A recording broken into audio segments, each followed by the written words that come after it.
What's up, YouTube? Capital G here. I want to thank Underworld6667 for getting Josh Graham's first place wind-up deck. For what it's worth, guys, I saw this coming on my shock meter.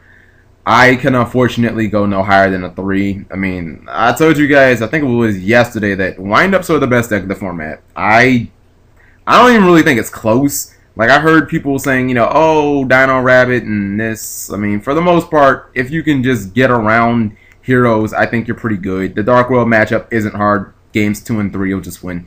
But, I mean, I think that the deck fundamentally answered the biggest problems it had. Like, plays during the mid and late game. Now that you have this solid defense, you don't have to worry about, oh, my opponent has a big monster like a Shining on the field, I can't kill it. You know, when the deck now has double Mirror Force, double Deep Prison, and it has more answers. So it's like you don't panic when your monster or your opponent gets that big monster. You know, you have solid defense with those cards, with Snow Man-Eaters. I just think all around, Windups is in a little bit of a class all of its own. I think Dark World can hold its own again. Like, Dark World will smash this deck game 1. Games 2 and 3, I mean, it's just like, how are you going to beat Windup? They're going to side defense and shit against you. Okay, so let's go into the deck.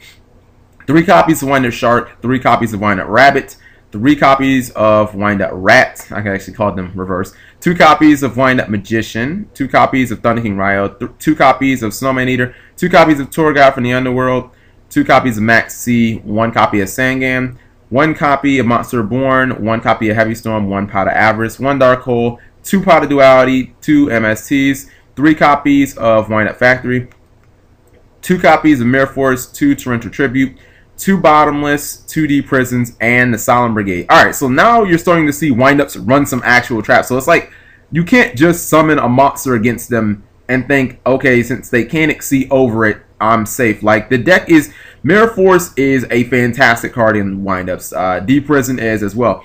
Windups are no longer going to have that problem of, my opponent put a Thunder King on the board, I can't do anything. Or my opponent put a Doka on the board, I can't do anything. Like, now it's like, okay, well, just keep attacking Doka player, just keep attacking Thunder King players, see what happens. We've got double Mirror Force, we've got double Deep Prison. I think it was interesting that he ran Pot of Duality, but when you combine that with the 3 Windup Factories, I mean, you can see how this deck is made to run, at least the way Josh Graham built it. And it's something that has been proven successful.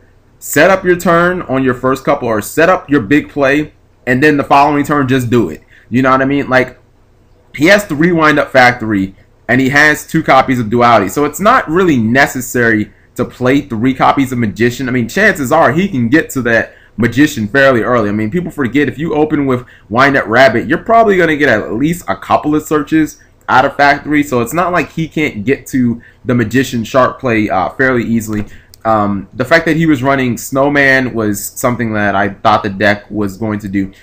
Thunder King's in the main. Obviously, he wanted to have that same lockdown ability that other decks are going up against. I mean, you have decks in the format that aren't going to be running Snow Man-Eater, but still get messed up by Thunder King. So why not run your own Thunder King? I mean, if you play smart, you're not going to obviously want to lock down your own Windup Factory. It's like when Blackwing players used to play Thunder King. It's like, okay, well, don't activate Whirlwind when I have Thunder King on the field. Or, you know, if I'm playing gadgets and I'm playing Thunder King, just don't summon a gadget. Just play smart and you'll do fine. Another thing that I liked was he's not running Effect Veiler. So many people are throwing Effect Veiler into their decks right now, and it's just making me, like, pull my hair out. Effect Veiler, guys, is not that good right now. It just ain't.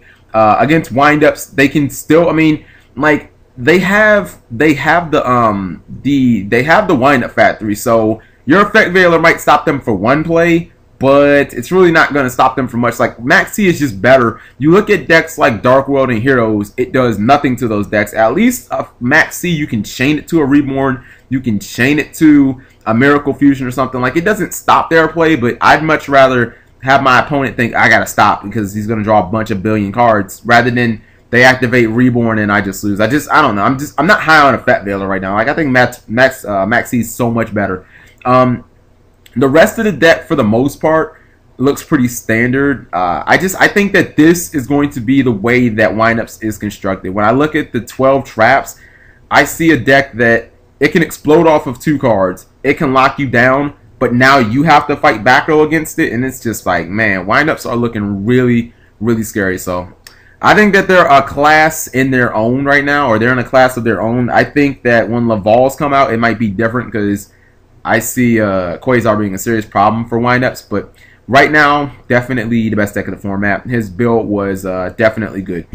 Thank you guys for watching as always. It's interesting he side deck Hunter. I want to know the reasoning behind that. Maybe for like, I don't know. What would he side deck Hunter for? I don't know. But maybe you guys can fill me in on that. Talk to you guys later.